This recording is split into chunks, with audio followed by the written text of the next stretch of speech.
Shalom bien-aimés dans le Seigneur Jésus-Christ. Bienvenue à ce 4e jour, à cette 4e soirée de notre séminaire sur l'Alliance et le sang.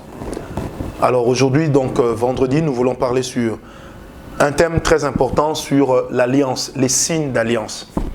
Est-ce que les alliances ont toujours un signe? Vous savez, lorsque vous lisez Genèse 9, verset 17, la Bible dit « Et Dieu dit à Noé, tel est le signe de l'alliance que j'établis entre toi et moi et entre toute chair qui est sur la terre. » Quel était le signe de cette alliance? Nous le connaissons tous, c'était dans l'arc-en-ciel qui a été le signe que Dieu a placé dans le ciel pour dire à Noé que plus jamais je détruirai la terre par l'eau. Mais Dieu n'a pas dit qu'il ne détruira pas encore la terre parce qu'il peut détruire la terre par autre chose, mais plus par l'eau. Alors, et lorsqu'on mélange cela avec tous les événements apocalyptiques, nous nous rendons compte que le Seigneur a déjà tout dit dans sa parole. Il a parlé des pandémies, il a parlé des guerres entre les nations, il a parlé de beaucoup d'autres choses dont nous sommes aujourd'hui témoins. Alors, l'alliance, l'arc-en-ciel qui est le signe de l'alliance entre Noé et Dieu, n'était pas seulement pour Noé, mais en fait c'était pour toute l'humanité. Alors, est-ce que chaque alliance a-t-elle un signe? Je dirais oui. Mais sauf que les signes des alliances peuvent être physiques, tout comme les signes des alliances peuvent être très abstraits. J'aimerais vraiment que vous puissiez bien me suivre dans cette partie introductive, parce qu'elle est très importante, surtout pour les serviteurs de Dieu. Vous savez, il existe dans le service de Dieu des fois où l'Éternel vous a donné une parole pour dire, par exemple, à chaque fois que vous serez devant une personne qui aura des maux de tête, moi, Dieu, je le guérirai. Du coup, cette parole-là devient une parole d'alliance. Alors, quand vous vous retrouvez devant cette personne, prenez également l'habitude de faire 3 choses. La première des choses est l'habitude de développer en vous le sens de l'observation. Dans Sophonie 2.1, la Bible dit « Entrez en vous-même, examinez-vous ». Vous devez développer le sens de l'observation. Vous devez observer. À chaque fois que le Seigneur vous donne des résultats dans tel ou dans tel autre domaine, qu'est-ce que vous ressentez sur vous? Qu'est-ce que vous avez comme sensation ou comme pressentiment? La foi n'est peut-être pas sensationnelle, mais le sensationnel travaille aussi avec le spirituel. C'est pourquoi la Bible dit « Sentez et voyez combien l'Éternel est bon ». Donc commencez par faire une observation. Tirez des conclusions. Qu'est-ce qui se passe avant ce genre de choses, avant ce genre d'opération miracle? Comment je me sens dans mon corps? Ça peut déjà être un indicateur de l'engagement que Dieu prend avec vous par rapport à un événement donné ou par rapport à un type de cas particulier avec lequel vous aurez à dealer. La deuxième des choses, c'est de travailler avec la méditation. La méditation, ici, je ne parle pas de méditer la parole de Dieu seulement, mais je parle aussi de méditer sur les mouvements personnels de son propre esprit. Parce que l'esprit de l'homme a la capacité d'être en mouvement. La Bible dit que lorsque Jésus s'est retrouvé devant la tombe de Lazare, il a tressailli. Vous savez, le dictionnaire définit le verbe tressaillir comme étant des vibrations que l'homme ressent au niveau de son être intérieur, au niveau de son âme et de son esprit. Ça veut dire que quelque part, même les dictionnaires reconnaissent que l'homme est tripartite, qu'il est âme, corps et esprit. Alors vous devez apprendre à méditer sur vous-même, à méditer pour voir quels sont les mouvements qui se passent dans votre esprit à chaque fois que vous êtes buté à telle ou telle autre situation.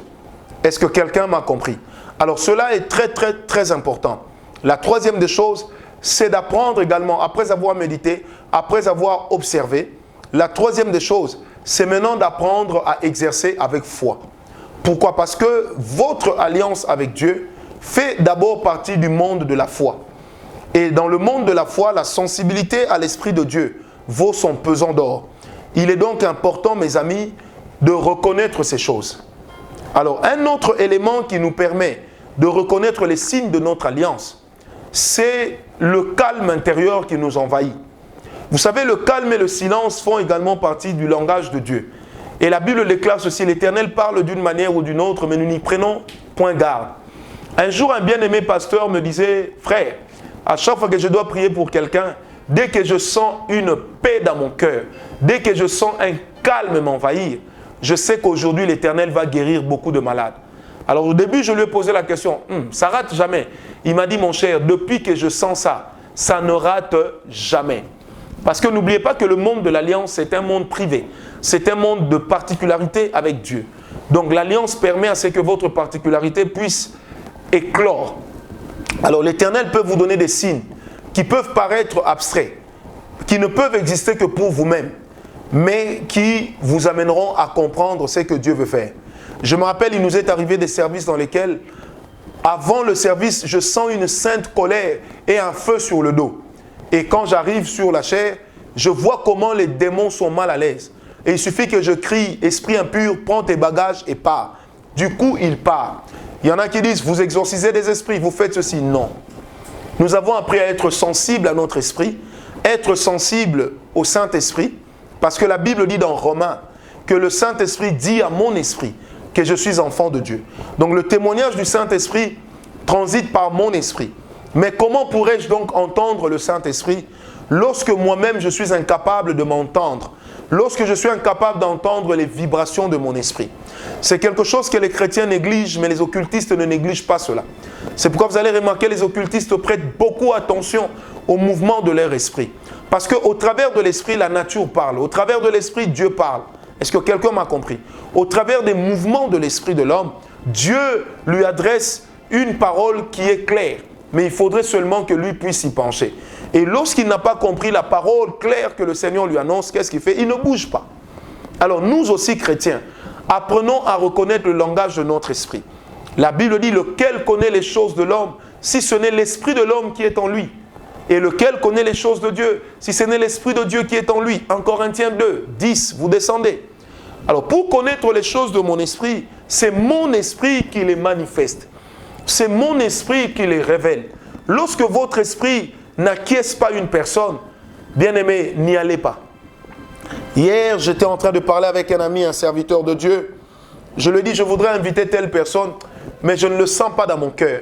Il m'a dit une parole que j'ai beaucoup aimée. Il m'a dit, Francis, est-ce que tu sais que c'est difficile que l'esprit de l'homme puisse le tromper?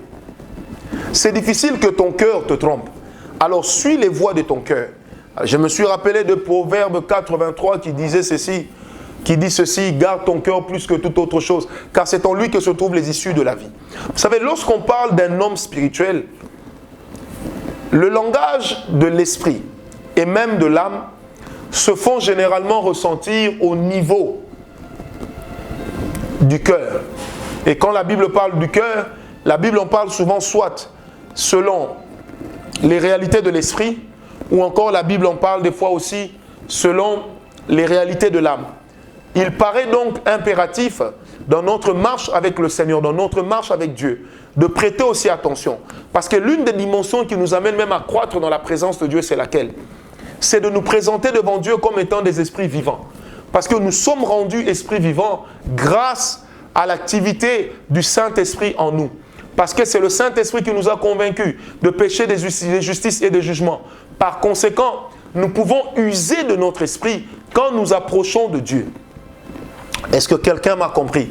Tu n'as pas besoin d'être hypnotisé, d'aller faire le yoga. Non.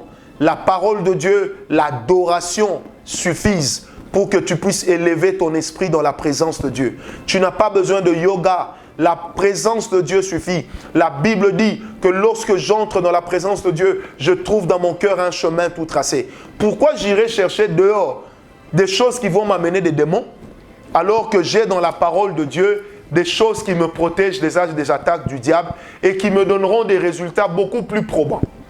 Est-ce que quelqu'un m'a compris? Donc il est impératif dans notre marche avec le Seigneur de savoir apprendre à écouter notre être intérieur. Amen. Hein? De savoir écouter notre homme intérieur. Alors les signes de l'alliance, Dieu les donne à chacun particulièrement. Je ne sais pas m'étendre trop longtemps ici parce que c'est vraiment du domaine privé. C'est du domaine de l'intimité avec le Saint-Esprit.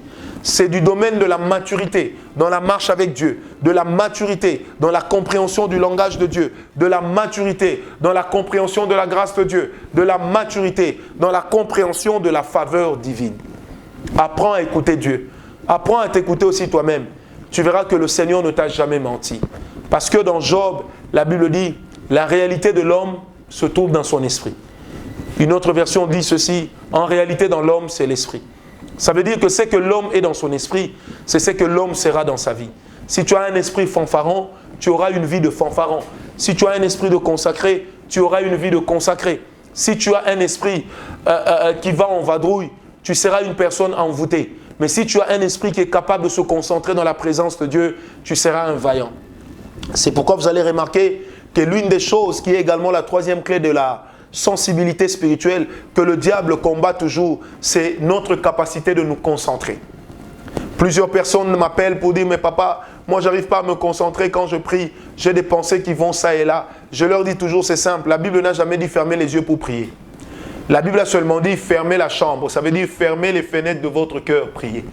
Ça veut dire que tu peux même prier les yeux ouverts. Nous avons des services à l'église Parole de Foi et ailleurs où nous passons, où le Seigneur touche des gens alors qu'ils ont les yeux ouverts, où la puissance de Dieu descend sur des personnes qui ont les yeux ouverts. Quelqu'un m'a dit, mais comment les gens peuvent être touchés les yeux ouverts? Vous les hypnotisez ou pas? Pas besoin. Parce que nous avons amené le peuple de Dieu à comprendre, et nous-mêmes nous avons compris, que nos yeux ne sont pas la porte de nos âmes. Nos yeux ne constituent pas la porte de notre esprit. Est-ce que vous m'avez compris? Nos yeux nous mettent simplement en contact avec le monde que nous voulons et que nous désirons dans notre esprit. C'est pourquoi, pour recevoir une vision, je n'ai pas besoin de fermer les yeux. Même les yeux ouverts, Dieu peut me donner une vision. L'essentiel, c'est que je sois capable de me concentrer, que je sois capable de faire la part des choses. C'est comme ça que Dieu a dit dans Jérémie 15, verset 19, à Israël, il dit, si tu sépares ce qui est précieux de ce qui est vil, je t'utiliserai, tu seras comme ma bouche. Ça ne sera pas à toi d'aller vers eux, de retourner vers eux, mais c'est à eux de venir vers toi. Qu'est-ce que cela veut dire, bien-aimé? Que lorsque nous marchons dans la consécration, que lorsque nous marchons dans la concentration et que nous faisons croître les facultés de notre esprit au travers de la sensibilité au Saint-Esprit, et la sensibilité au Saint-Esprit que l'on travaille surtout dans l'adoration, quand nous sommes dans des adorations fortes, notre être intérieur s'ouvre. J'aimerais lire selon la version Parole vivante. Or, c'est sans voile, le visage découvert, que nous tous, nous contemplons comme dans un miroir la gloire du Seigneur. Ainsi, nous sommes constamment transformés d'après son modèle pour lui ressembler davantage de jour en jour et en refléter une image toujours plus fidèle. Sa gloire devient progressivement nôtre. Il ne saurait en être autrement, car celui qui agit en nous, c'est le Seigneur lui-même par son esprit. Merveilleuse version. Merveilleuse version. Quand je suis dans la présence de Dieu, quand je demeure dans la présence de Dieu, comme un adorateur, j'acquiers l'esprit d'adoration. Et l'esprit d'adoration me transmet le caractère de Dieu. L'esprit d'adoration me transmet les choses cachées de la gloire de Dieu. C'est pourquoi l'apôtre Paul pouvait dire dans Éphésiens 5, verset 1, « Devenez donc des imitateurs de Christ, comme des enfants bien-aimés de Dieu. » Mais comment peux-tu imiter Dieu? Tu peux imiter Dieu en suivant la fibre de ton alliance avec le Saint, avec Dieu, avec Jésus-Christ. Tu peux imiter Dieu parce que lorsque tu es dans l'adoration, le Saint-Esprit amène dans ton esprit des informations qui transforment ton esprit. C'est pourquoi un enfant de Dieu qui n'a pas de vie de prière, ce n'est pas normal. Un enfant de Dieu qui n'a pas une vie d'adoration et de louange, ce n'est pas normal. La Bible déclare que Dieu siège au milieu de la louange de son peuple. Comment veux-tu que Dieu siège dans ton cœur quand tu n'as pas un cœur qui sait rendre des louanges? Louer Dieu veut simplement dire retourner à Dieu la reconnaissance pour ses hauts et bienfaits. Alors qu'adorer Dieu, c'est quoi? C'est rendre à Dieu l'image que nous avons de lui. Oh, en réalité, l'image que nous avons de Dieu, c'est cette même image-là avec laquelle Dieu nous bénit. Parce que la Bible dit que lorsque nous sommes devant le Seigneur, nous nous retrouvons comme devant un miroir. Le miroir reflète ce que nous sommes. En réalité, dans l'adoration, nous montrons à Dieu ce que nous pensons que lui, il est pour nous. Et conséquence, les paroles de notre adoration deviennent une source de bénédiction pour nous-mêmes. Elles deviennent une source de gloire. J'ai compris.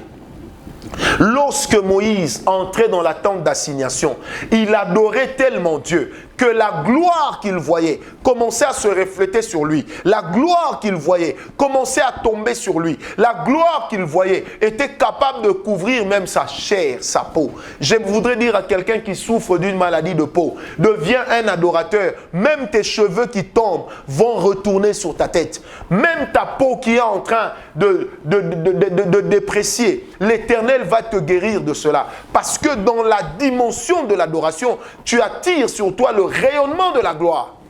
Or, la Bible dit ceci. La gloire de laquelle Moïse était couverte, cette gloire était celle de la pierre. Cette gloire était passagère. Mais combien à plus forte raison le ministère de l'Esprit ne sera-t-il pas plus puissant en gloire? Ne sera-t-il pas plus rayonnant en gloire? Ne sera-t-il pas plus conséquent dans la gloire?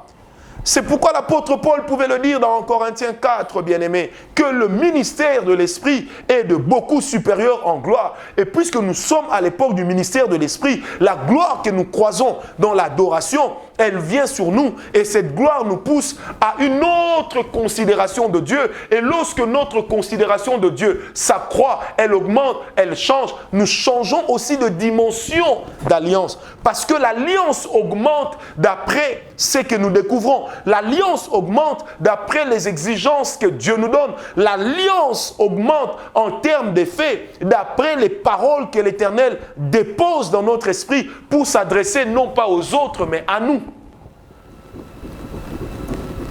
C'est pourquoi je prie Dieu en ce moment que nous ayons les cœurs d'adorateurs. Que Dieu nous donne des cultes où le modérateur n'est pas encore là. Mais la gloire est déjà là. Le culte commence à 8 h. Mais à 5h30, l'église est remplie. Les gens sont en train de prier. Vous allez voir la capacité de Dieu de couvrir son église, son temple de la gloire. Nous sommes dans les derniers temps. Dieu n'a plus de gloire à cacher. Vous allez voir comment les paralytiques vont commencer à marcher d'eux-mêmes. Comment les malades vont commencer à être guéris d'eux-mêmes. Comment les personnes qui viendraient avec la possession démoniaque vont voir les démons fuir leur vie. Parce qu'une chose est vraie, quand nous sommes un véritable adorateur du cœur, pas de la voix, parce que nous avons beaucoup de gens qui ont de belles voix, ils chantent mais ils n'adorent pas. Parce que l'adoration, ce ne sont pas les paroles que l'on dit avec douceur.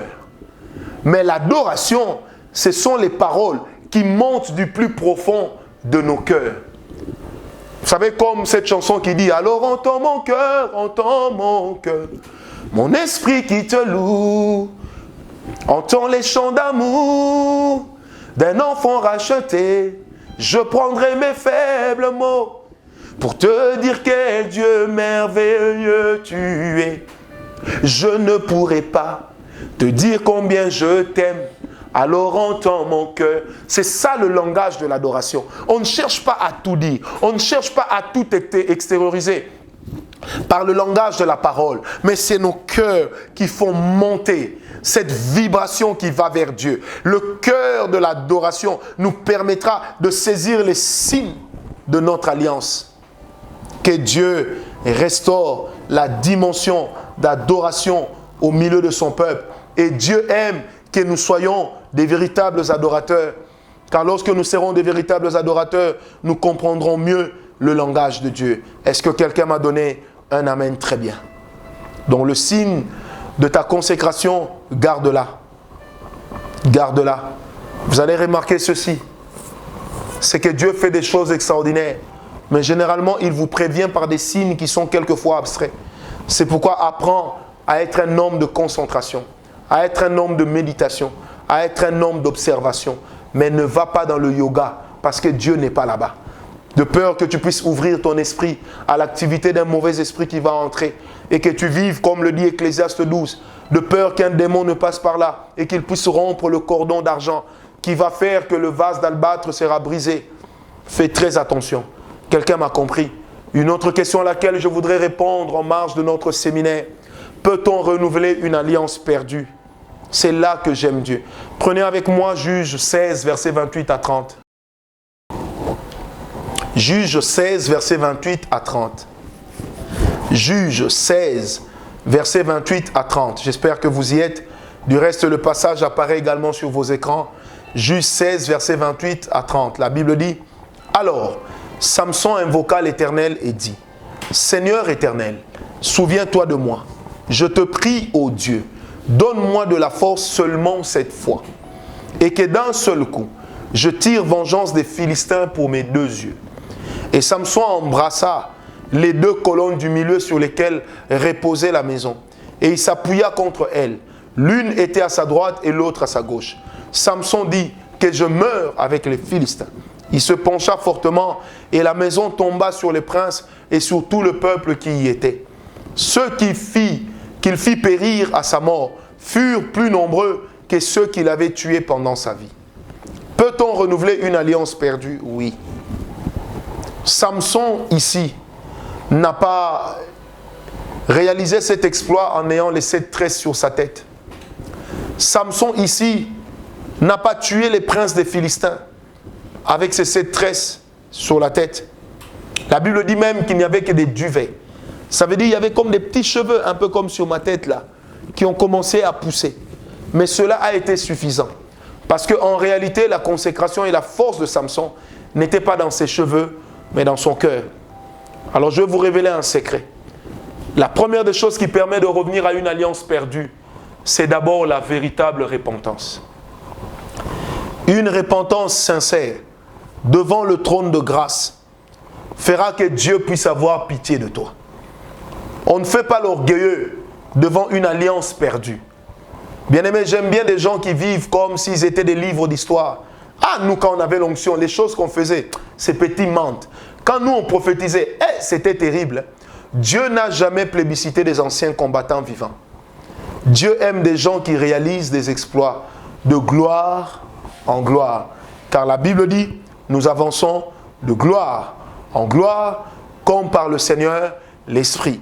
Et dans les psaumes, la Bible dit ceci, un flot appelle un autre flot, au bruit de tes ondées.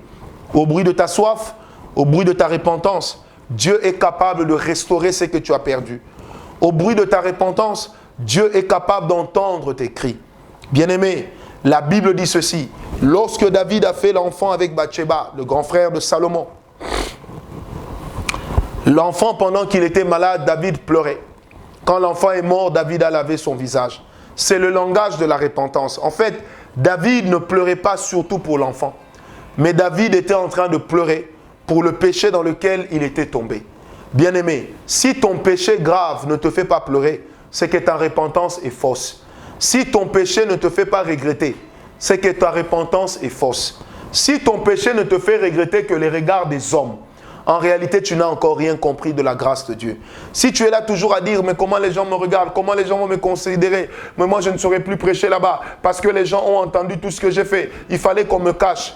Tu n'as pas besoin de cacher un péché. Même si les hommes savent et qui se moquent de toi, n'oublie jamais que la moquerie des autres, lorsque nous tombons dans des grands péchés, ça fait aussi partie des moyens par lesquels Dieu nous châtie. Ça fait aussi partie des moyens par lesquels Dieu nous corrige. Au moins, tu apprendras la prochaine fois, pas à ne pas confesser, mais tu apprendras à ne plus commettre les mêmes erreurs. Parce que celui qui ne sait pas apprendre de ses erreurs est pire qu'un animal. Parce qu'il retourne à ce qu'il avait vomi, disent les Saintes Écritures. Amen. Donc la première des choses, c'est la repentance. Tu dois dire, Seigneur, pardonne-moi le mal que j'ai fait.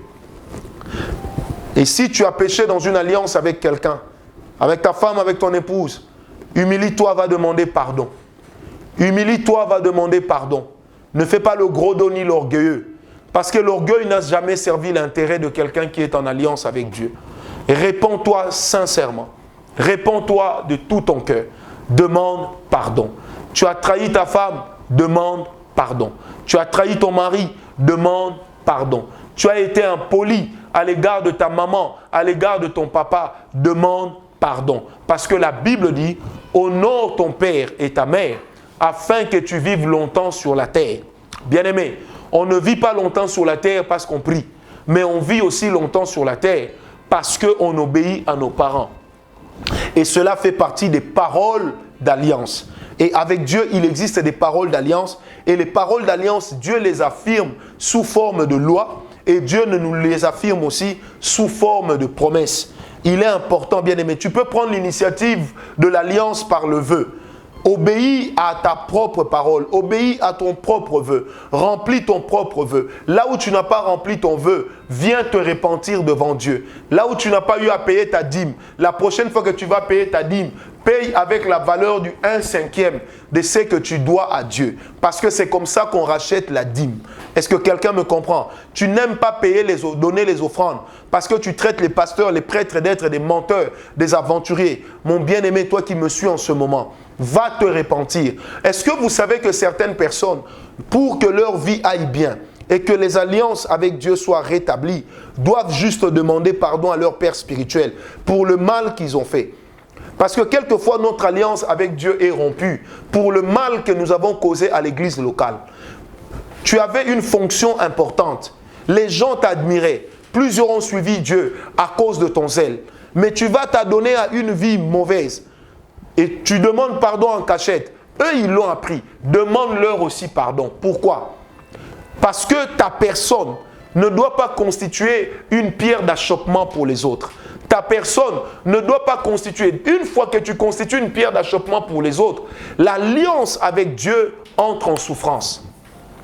Que dire de ces personnes qui ont fait de leur sport préféré, qui ont fait de la médisance à l'égard de leur conducteur spirituel, à l'égard de leur père spirituel, à l'égard de leur encadreur?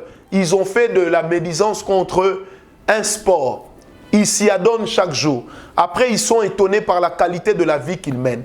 Je l'ai dit tantôt, quand on néglige l'alliance, la maladie entre. Quand on néglige l'alliance, la pauvreté entre. Quand on néglige l'alliance, la mort entre. Il y a des gens, je le dis parce que le Seigneur me l'a dit, qui mourront. Non pas parce qu'ils ont fait des choses graves, mais seulement parce qu'ils ont touché à la prunelle de l'œil de l'Éternel.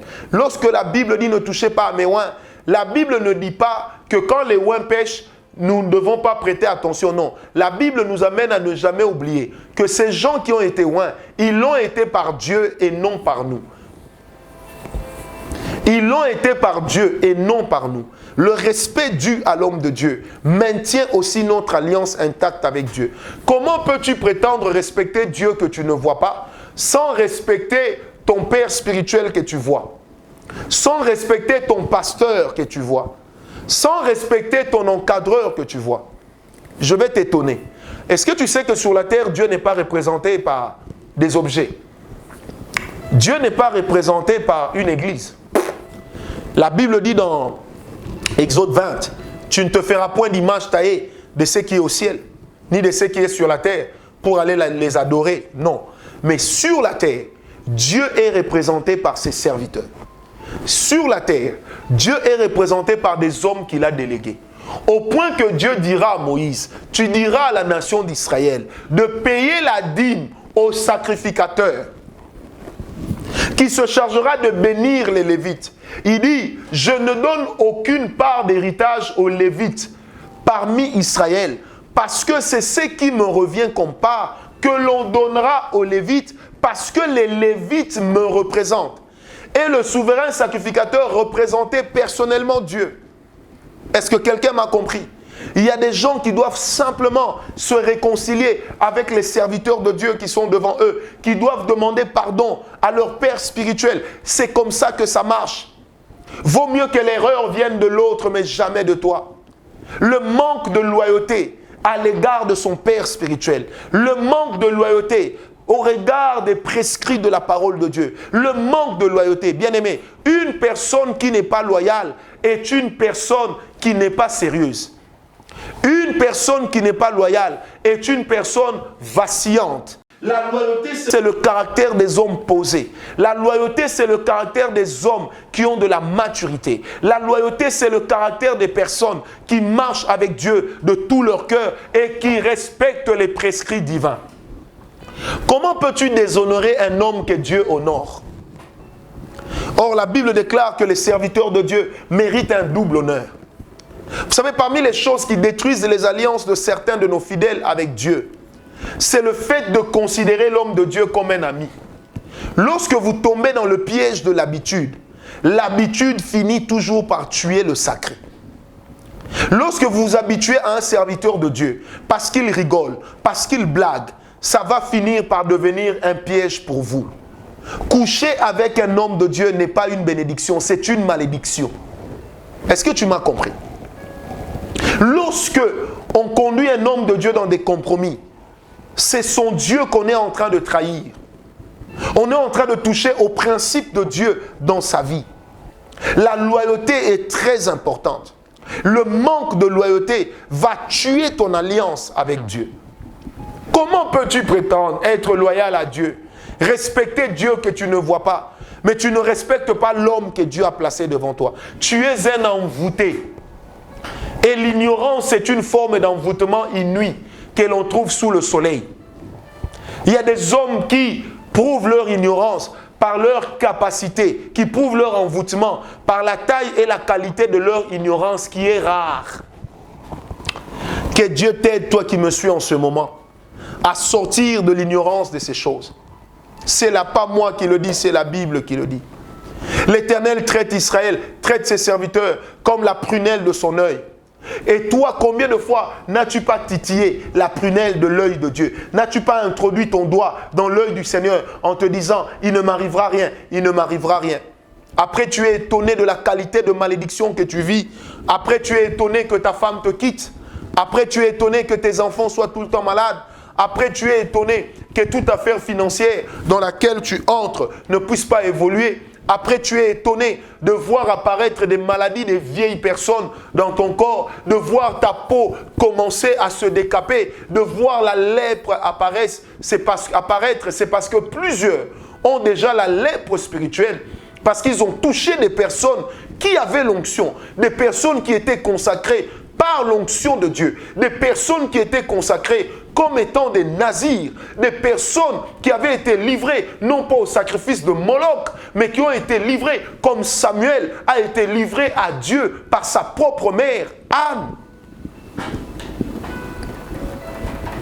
Renouvelle ton alliance avec Dieu. Répands-toi. Va demander pardon. Ne te dis pas qu'est-ce que les gens vont dire. Quand tu seras en enfer, ce sont les mêmes qui vont se moquer de toi. Quand ton ministère va faillir, ce sont les mêmes qui vont se moquer de toi. Attention à l'orgueil. L'orgueil précède toujours la chute. L'arrogance précède toujours la fin de toute une vie. La fin d'un cycle. La fin d'une saison glorieuse. Oh, que Dieu te garde loin de ces choses. Que Dieu te garde loin de tout ce qui est du diable. Que Dieu te garde loin de tout ce qui est de l'ennemi, au nom de Jésus. Une autre chose par laquelle nous pouvons renouveler une alliance avec Dieu, c'est par le sacrifice. Encore une fois, ce que le sacrifice avait amené, le sacrifice encore peut le ramener. Il est de ces gens qui doivent simplement préparer leur sacrifice, aller voir leur père spirituel et dire, papa, j'apporte ce sacrifice, je voudrais que tu pries ton Dieu. Comme j'avais été introduit dans cette alliance, par le sacrifice aussi, je viens reconstituer l'alliance. Par le sacrifice aussi, je viens détruire les hauts lieux et je viens rétablir les lieux à l'Éternel. Bien-aimé, là où il n'y a pas de sacrifice, il n'y a pas non plus d'alliance possible. Est-ce que quelqu'un m'a compris? Il faut qu'il y ait des sacrifices. Est-ce que vous savez que les sacrifices permettent de réparer un certain genre de péché qui est devenu caractériel ou caractéristique de votre vie ou de votre famille? Parce que par les autels, nous détruisons également les lois et les principes établis, même dans nos familles. Même les liens et les autels qui sont issus des liens de sang, nous les détruisons par nos autels, nous les détruisons par nos sacrifices. Ensuite, nous les détruisons aussi par la délivrance. Il est de ces personnes, pour voir leur alliance être rétablie avec Dieu, ils doivent se rendre compte que le comportement dont je fais montre, c'est de l'envoûtement. J'ai besoin qu'on me fasse la délivrance. J'ai vu dans mon bureau des serviteurs de Dieu être délivrés. Ne me pose pas de questions, est-ce que des serviteurs de Dieu peuvent être possédés? Je ne sais pas. Je n'entrerai pas dans cette polémique. Mais depuis le bureau où je t'enseigne, moi j'ai vu des pasteurs ici vomir. J'ai vu un pasteur qui est venu d'une des plus grandes communautés spirituelles de notre pays et d'ailleurs. Il m'a dit, papa, quand j'ai suivi tes enseignements, j'ai compris que dans ma vie, j'ai des femmes de nuit.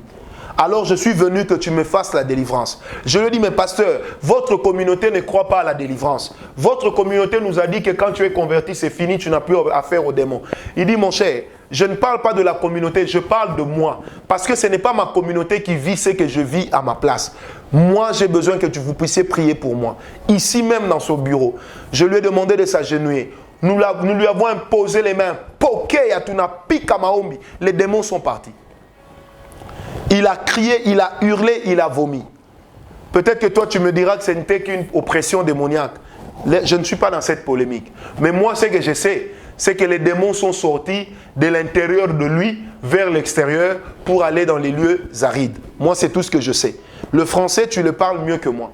Articuler les mots, jouer avec les mots, ça n'empêche pas de reconnaître une réalité, une vérité importante.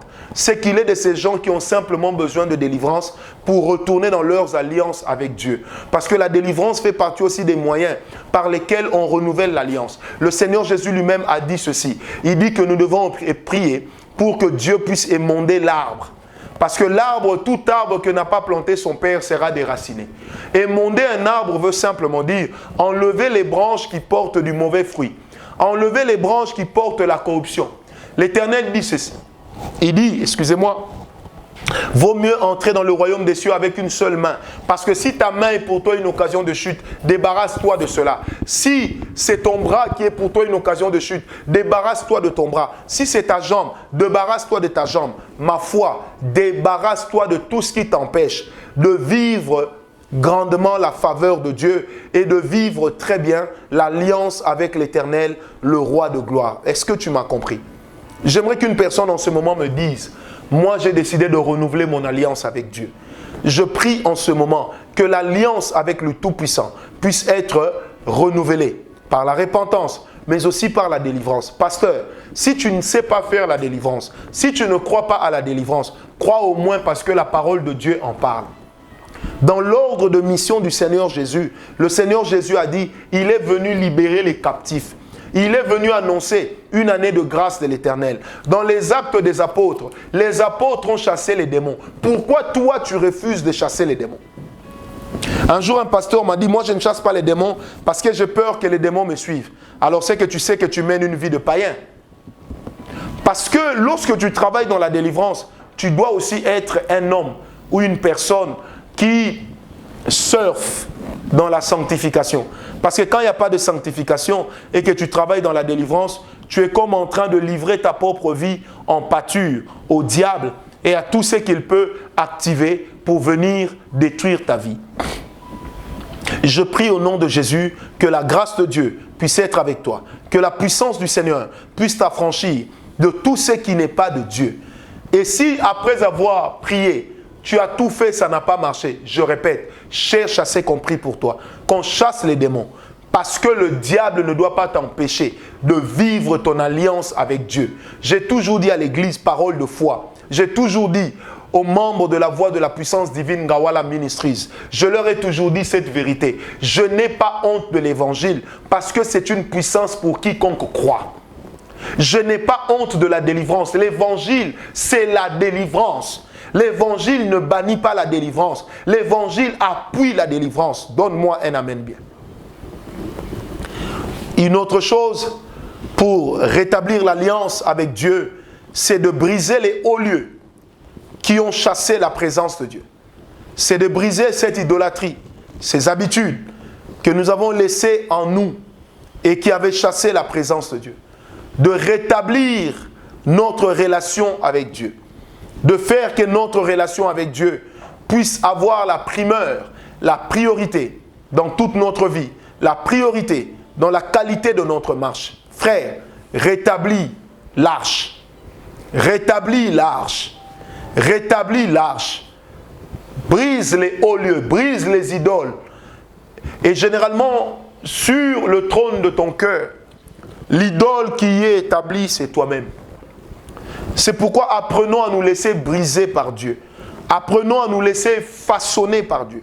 Apprenons à nous laisser modeler par Dieu.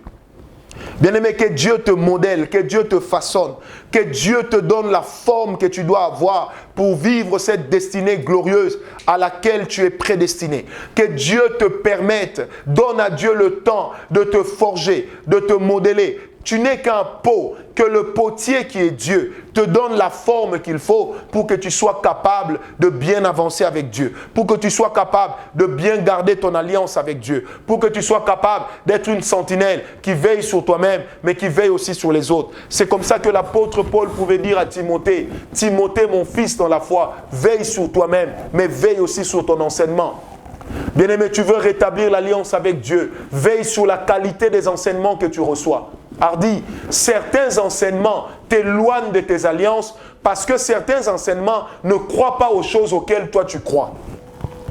Est-ce que vous savez qu'il y a de ces serviteurs de Dieu qui n'ont pas un degré de révélation comme vous, alors que vous êtes peut-être infidèles sur les bancs? Ne laisse pas la révélation de l'autre émietter ou écraser ta révélation à toi de Dieu. Ne va pas combattre Goliath avec l'armure de Saül.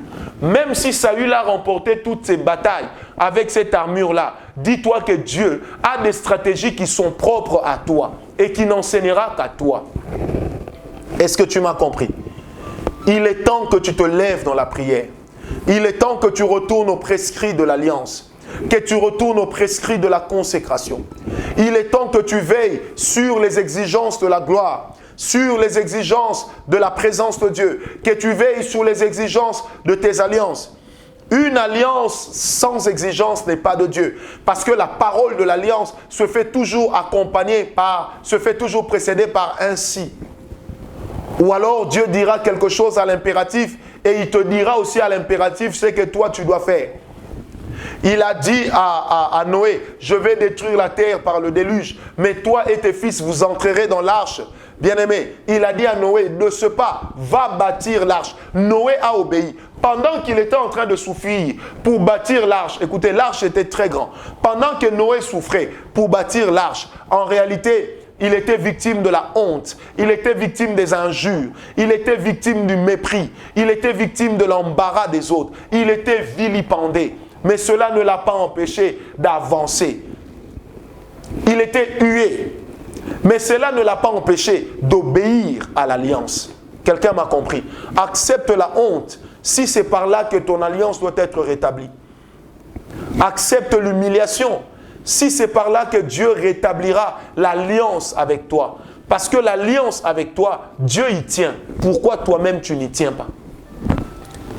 Comment pourrais-tu expliquer que ton alliance avec Dieu ne revêt pas d'une grande valeur pour toi-même, alors que le Seigneur veut te traiter avec respect, veut te traiter avec égard? Bien-aimé dans le Seigneur, je prie Dieu ce soir que tu puisses renoncer à ce péché qui a brisé les prescrits de l'alliance, que tu puisses renoncer à cette habitude qui t'a éloigné de l'alliance, que tu puisses renoncer à cet orgueil qui t'a éloigné de l'alliance. Tant que tu vis, il n'est pas encore trop tard. Le Seigneur demeure capable de t'aider à rétablir la relation. Parce que l'alliance repose aussi sur la relation. Comment veux-tu parler d'une alliance avec une personne avec qui tu n'es plus du tout en relation? Je prie Dieu en ce moment que sa grâce puisse te localiser. J'ai envie de dire à une personne, et l'Esprit de Dieu me demande de le faire, dans l'alliance avec Dieu, Dieu ne sera jamais fautif. Je répète, dans l'alliance avec Dieu, Dieu ne sera jamais fautif. Seul l'homme et son péché peuvent briser l'alliance conclue avec Dieu. Si Dieu avait pris une alliance avec Moïse, qu'il conduirait le peuple d'Israël à Canaan, ce n'est pas à cause de Dieu que Moïse n'est pas entré, mais c'est à cause de sa propre désobéissance. La panne n'a jamais été du côté de Dieu. La panne s'est toujours retrouvée du côté de l'homme. C'est pourquoi je prie Dieu en ce moment que tu entres en toi-même, que tu t'examines, que tu élargues de ta vie, que tu éloignes de ta vie, que tu sortes de ta vie. Tout ce qui a brisé ton alliance et ta communion avec Dieu. Tout ce qui a brisé ton alliance et ta communion avec Dieu. Oh, je crois au Dieu Tout-Puissant. Je crois en la gloire du Seigneur. Je crois en la puissance de Dieu. Je crois en la vie de Dieu. Je crois que Dieu est avec nous. et que parce qu'il est avec nous, sa puissance nous suffit. Parce qu'il est avec nous, sa gloire nous suffit. Parce qu'il est avec nous, sa force nous suffit. Parce qu'il est avec nous, son onction nous suffit. Parce qu'il est avec nous, sa capacité nous suffit. Bien-aimé, je préfère être un homme faible avec Dieu plutôt qu'être un homme fort sans Dieu. Car le Dieu de mes alliances est vivant. Je préfère être un pauvre avec Dieu plutôt qu'être un riche sans Dieu. Que Dieu me donne la richesse pour le servir, non pas pour écraser les autres. Que Dieu me hisse à une certaine hauteur pour que la parole qu'il m'a donnée de prêcher puisse avoir une voix qui va retentir jusque dans les confins de la terre. Parce que la Bible dit, avant que le Seigneur Jésus-Christ ne revienne, il faut que cette parole de l'Évangile soit prêchée dans le monde entier. Et je prie Dieu, peu importe ce qu'il envisage de faire dans le monde, qu'il ne le fasse pas sans moi. Peu importe où il compte le faire, qu'il ne le fasse pas sans moi. Seigneur, je te donne mon cœur, je te donne ma tête, je te donne mes bras, je te donne mes jambes, je te donne mes pieds, je te donne mon corps, je te donne mon cœur. Quand tu veux aimer, aime avec mon cœur. Quand tu veux travailler, travaille avec mes mains. Quand tu veux marcher, marche avec mes pieds. Quand tu veux réfléchir, réfléchis avec ma tête. Je me constitue moi-même comme un sacrifice humain. Je me constitue moi-même comme une libation à l'égard du Dieu d'Israël. Seigneur, que moi, Ngawala Kemfwa Francis, que moi, Ngawala Kemfwa et tous ceux qui me suivent, Seigneur notre Dieu, en ce moment, que ta grâce puisse nous être accordée, que tu penses à mon épouse, que tu penses à mes enfants, que ma femme puisse bénéficier de l'héritage de cette alliance, que ma femme puisse bénéficier de l'alliance que j'ai avec mon Dieu, que mes enfants, même après ma mort, puissent bénéficier de l'alliance que leur Père a entretenue avec Dieu. Seigneur, j'essaye de te servir dans la fidélité. J'essaye de te servir dans la fidélité. Aide-moi, garde-moi fidèle à toi. Garde Nana fidèle à toi. Garde mes enfants fidèles à toi. Même les plus petits, garde-les fidèles à toi. Père, les fidèles que tu nous as donnés dans toutes nos églises dans le monde, garde-les fidèles à toi. Les pasteurs que tu nous as donnés de oindre et d'élever dans le ministère, garde-les fidèles à toi. Les comités qui servent avec les pasteurs qui sont les nôtres, garde-les fidèles à toi. En ce moment, ô Dieu, je souhaite le bonheur dans la grâce. En ce moment, ô Seigneur, je souhaite la distinction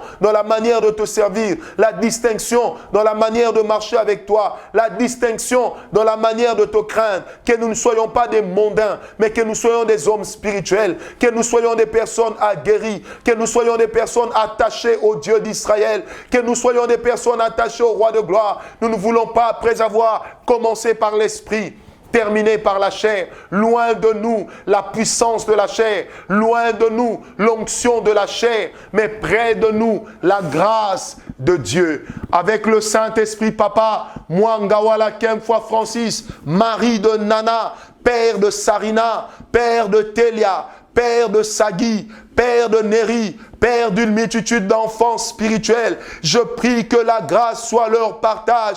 Je prie que le Dieu de mes alliances se souvienne de tous ceux qui croient en toi, de tous ceux qui ont décidé de croire en ta grâce au travers de nous, car nous ne sommes que des petits hommes. Si tu retirais ta grâce, nous ne serions rien. Si tu nous privais de ton alliance, nous ne vaudrions rien. Tout ce que nous valons, tout ce que nous pouvons, tout ce que nous sommes, c'est fruit de ta grâce. Honneur et gloire à toi, Seigneur. Paix, paix, paix et faveur sur nous. Au nom de Jésus. Seigneur, nous t'aimons. Merci pour ta parole. Merci pour ta puissance, ô Dieu. Merci pour la restauration d'une âme. Merci pour la restauration d'une vie de prière. Merci pour la restauration d'une alliance. Merci pour le rétablissement dans la méditation de la parole. Merci pour la vie de prière. Merci pour la consécration. Merci pour le bonheur. Car notre véritable bonheur, c'est d'être avec toi. Ô Jésus, mon désir le plus suprême, le plus ultime, n'est que de te servir. Merci Jésus. Je m'incline dans ta présence. Je te rends tout l'honneur et toute la gloire. Amen.